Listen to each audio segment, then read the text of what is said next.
WorldVentures is becoming a magnet for success because it's basically the nature of what we're all about.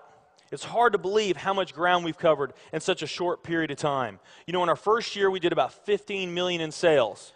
Our second year, we closed out right at $50 million. That's over a 320% increase in our second year. And we are totally convinced that we will clear in our third year $100 million. And I'll tell you what's going to happen much faster than you might imagine is that we're going to become a $1 billion company. And some of you, especially the people newer to our company, you might find that hard to believe, or you think, you know, it's pretty outrageous goal. If you've really taken the time and you've studied companies that have achieved that level of success, what you found is that it's rare that a company that invents a brand new product or introduces into a brand new product segment has that type of success. What's more common, where you see these companies that achieve this mega success, it's companies that enter an industry that's already very, very large, also very competitive. They do something just a little bit different, and they carve out a small little piece of a really big pie, and with that small little piece, they become over $1 billion a year company.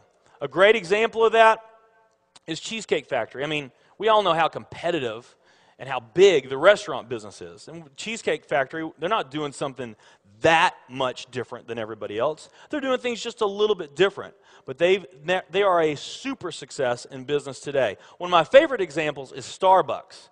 I mean, how long has the coffee industry been around, and how big is the coffee industry? Okay, I mean, how many companies sell coffee?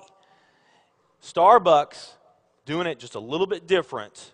They carved out their piece, and now they're a multi-billion-dollar company. And I got a little demonstration that I want to show you that I think is kind of fun.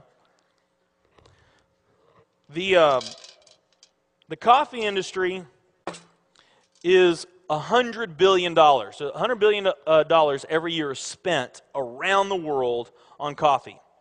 Each one of these gumballs represents $1 billion in annual sales. There's 100 gumballs in here. This is the coffee industry.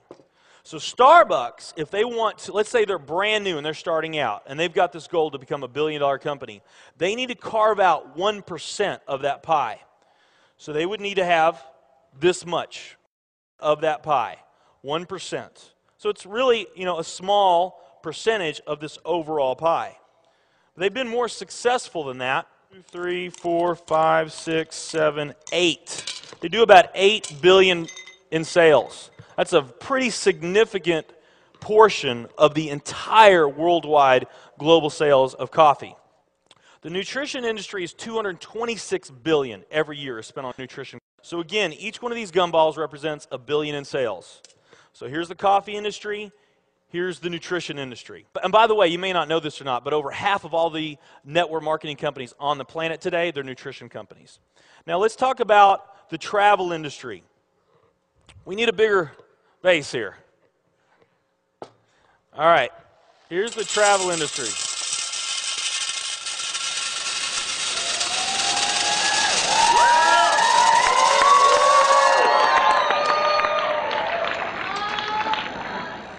Pretty impressive, right? Well, it doesn't stop there.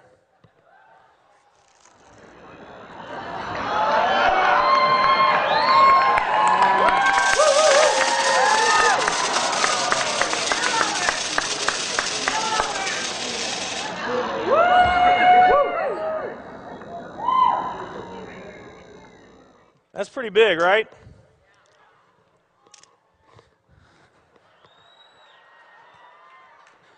There's more.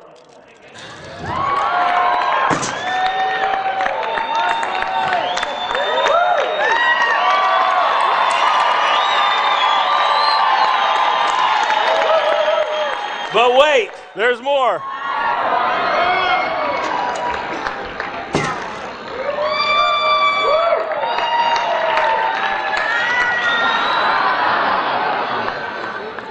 And one more.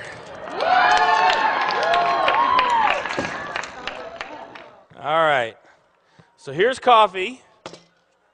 Here's nutrition, the entire nutrition industry. Here's travel.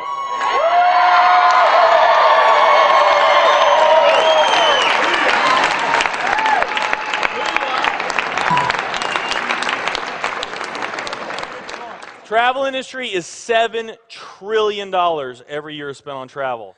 And they also say that the travel industry is going to grow from $7 trillion to $13 trillion over the next decade. Nutrition and travel.